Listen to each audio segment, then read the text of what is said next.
मित्रों, राम मंदिर ट्रस्ट में घोटाले, मंदिर के दान के पैसों की लूट और मंदिर के निर्माण ट्रस्ट की समिति में किसी राजपूत को स्थान न देना, ये एक बहुत बड़ी साजिश के तहत ही ऐसा किया गया है और इसको समझना हर किसी को ज़रूरी है। जिन राजपूतों ने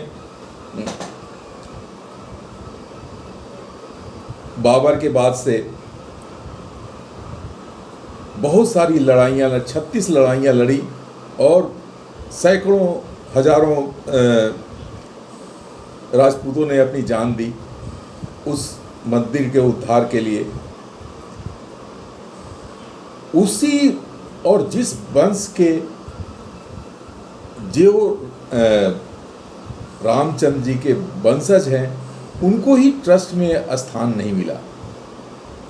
इसका कारण ये है कि सत्ता के सर्वोच्च शिखर पर बैठे लोग जो निहायत निश्चित रूप से भ्रष्ट हैं और उन्हें अपने भ्रष्ट लोगों को ही उस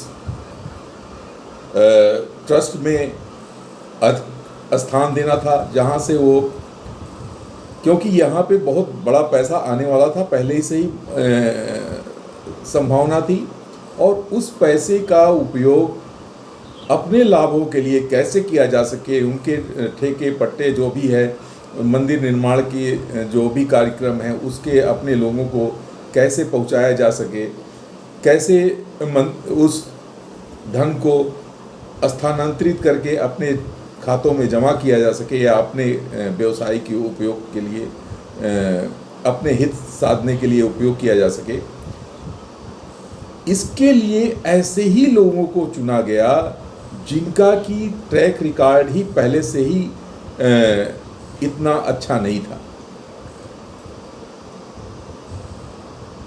दूसरी बात यह है कि राजपूतों को इसलिए नहीं स्थान मिला क्योंकि योगी जी एक क्षत्रिय हैं और वो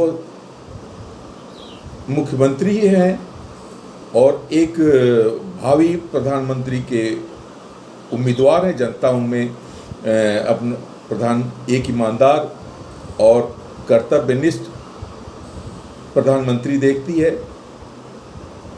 योगी जी का वर्चस्व ट्रस्ट में न हो जाए या ट्रस्ट के किसी गतिविधियों में योगी जी का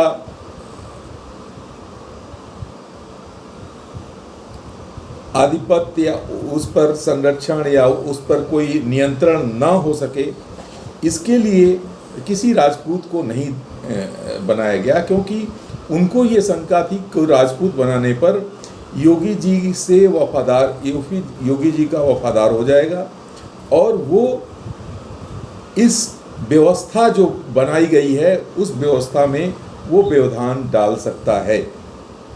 इसलिए राजपूतों को सिर्फ इसीलिए उसमें स्थान नहीं मिला क्योंकि बहुत ज़्यादा विरोध भी हुआ राजपूतों के द्वारा, पूरे देश स्तर पर विरोध हुआ, राजस्थान से विरोध हुआ, उत्तर प्रदेश से विरोध हुआ, मध्य प्रदेश से विरोध हुआ।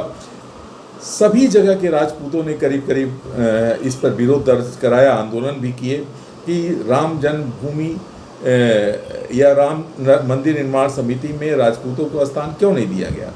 लेकिन सारे विरोध को झेलने के बाद भी उसमें स्थान नहीं मिला क्योंकि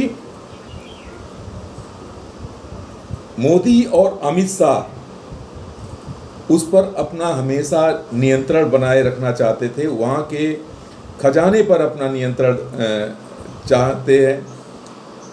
अगर किसी राजपूत को स्थान दिया जाता तो योगी जी की पकड़ वहाँ तक पहुँच सकती थी, क्योंकि ये संभावना थी कि वो हो सकता है योगी जी का वफादार हो जाए। इस नाते ही किसी राजपूत को उसके अंदर स्थान नहीं दिया गया। जब ये बात किसी से छिपी नहीं, अगर हिंदू धर्म आज है तो सिर्फ क्षत्रियों के कारण ही है, अन्यथा सभी कठमुल्ला हो गए होते, ये इसका देश का इस्लामीकरण हो जाता, क्योंकि और किसी ने तो कभी लड़ाइयाँ लड़ी ही नहीं मुग़लों से।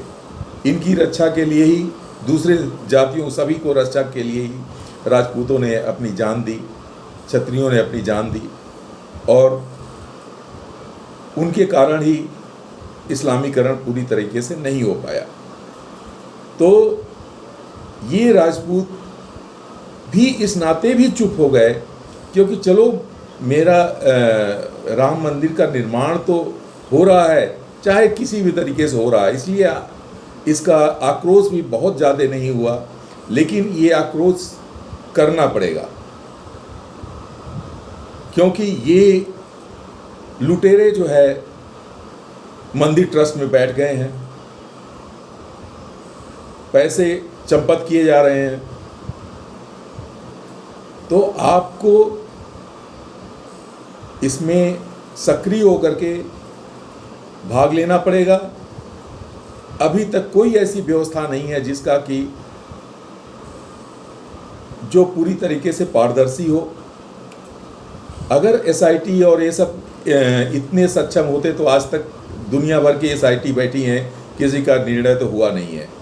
तो ये सब भी एक कुछ लोग खाएंगे और उसको जो चेक करने जाएंगे उनको भी खाने का एक मौका मिलता है। तो देश में कभी भी, चाहे जहाँ भी इकनॉमिक ऐसे घपले हुए हैं, इसमें शेयर उनको भी मिल जाता है, लेकिन कहीं भी इन घपलों में कोई भी ऐसी रिपोर्ट नहीं आ पाती है। ये लीपापोती का ही काम होता है। तो ये एसआईटी का कोई मतलब नहीं है, इसमें कुछ भी रिजल्ट आने वाला नहीं है, आप पहले से मान लीजिए। और क्योंकि बहुत ही एक सुनियोजित, एक बहुत बड़ा सिस्टम काम कर रहा है, जहाँ पे सारे ठेके किनको हुए इसमें कोई पारदर्शिता नहीं है। पैसे आए और कितने खर्च हुए, हजारों करोड़ रुपए खर्च हो चुके मंदिर निर्माण में, वो हजारों करोड़ रुपए का काम हुआ या नहीं हुआ, इसका आकलन करने की कोई कमेटी नहीं है। तो अगर कमेटी है तो तटस्थ होनी चाहिए। तो ऐसी व्यवस्था ही नहीं है कि जो आपको सही तरीके से इसका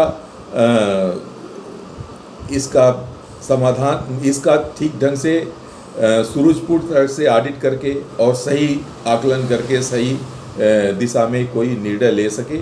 तो ये सोसाइटी भी आप देखिएगा लिपापोती ही होगी, जिस तरीके से बहुत सारे मामलों में होता आया है। कभी कोई एसआईटी से दोषी हुआ या उसको सज़ा मिली, ऐसा रिकॉर्ड नहीं के बराबर मिलता है। तो अब राजपूतों को सक्रिय होना चाहिए, क्योंकि ये इस तरीके से राम मंदिर की जितनी बदनामी हो रही है पूरे विश्व में, हिंदुओं की बदनामी हो रही है कि सब के सब हिंदुओं में जो उच्च लोग हैं, जो अच्छी पोजीशन पकड़ के बैठ जाते हैं, वो सब चोर और भ्रष्ट हैं। तो एक हर जगह आप आस्था जो है वो निश्चित रूप से विखंडित हो जाती है हम लोग की, और हमारी जो जिस श्रद्धा से हम जाते हैं मंदिर में, वो श्रद्धा रह नहीं जाती है। तो इसके लिए अपने हिंदू धर्म को एक धर्म की पवित्रता और संगठन और संस्थान की पवित्रता बनाए रखने के लिए ऐसी व्यवस्था के लिए हमको संघर्ष करना पड़ेगा, जिससे हिंदू धर्म की जो इमेज है उसको अच्छा रखा जा सके।